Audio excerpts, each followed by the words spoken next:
ছাত্র, যুবক, অধ্যাপক, শিক্ষক সবাই এবং সেই সঙ্গে সংস্কৃতি কর্মীরাও। আমাদের বক্তব্য অনেকটা সময় নিয়ে আমরা বলতে পারি, কিন্তু আমাদের গান, আমাদের কবিতা, আমি নিজে একজন কবি হয়েই বোধহয় প্রয়োজনটা আরো বেশি অনুভব করছি।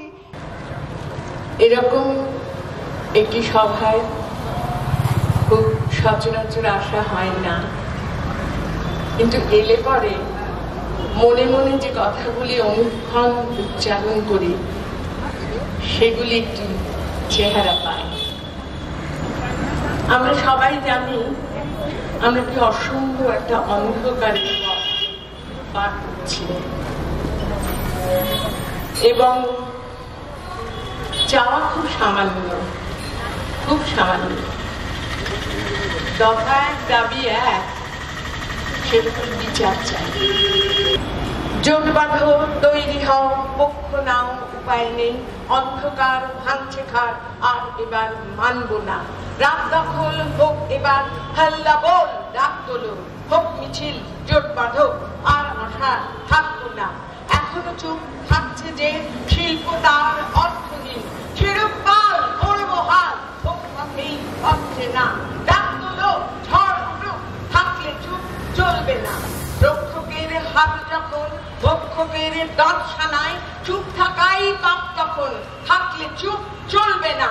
স্থির করো, থাকবে কার পক্ষে কার বিরুদ্ধে, হাতের পর হাত রাখো, ঝগড়া থাক, বন্ধু হও।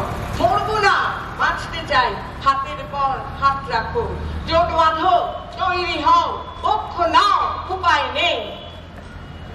আমরা যেন এমন কিছু না করি যাতে আমাদের ছেলে মেয়েরা পরের দিন সকালে সোজা হয়ে দাঁড়াতে না পারে। এই কথাগুলো বলা দরকার। ওই বাচ্চাটি, মেয়েটিও তো বাবা মার মুখ উজ্জ্বল করতে, দেশের দর্শের মুখ উজ্জ্বল করার জন্য এসেছিল। হুন্ডার সঙ্গে হয়তো আরো অনেক কিছু জড়িত আছে, ধর্ষণ হয়তো এখানে প্রধান নয়।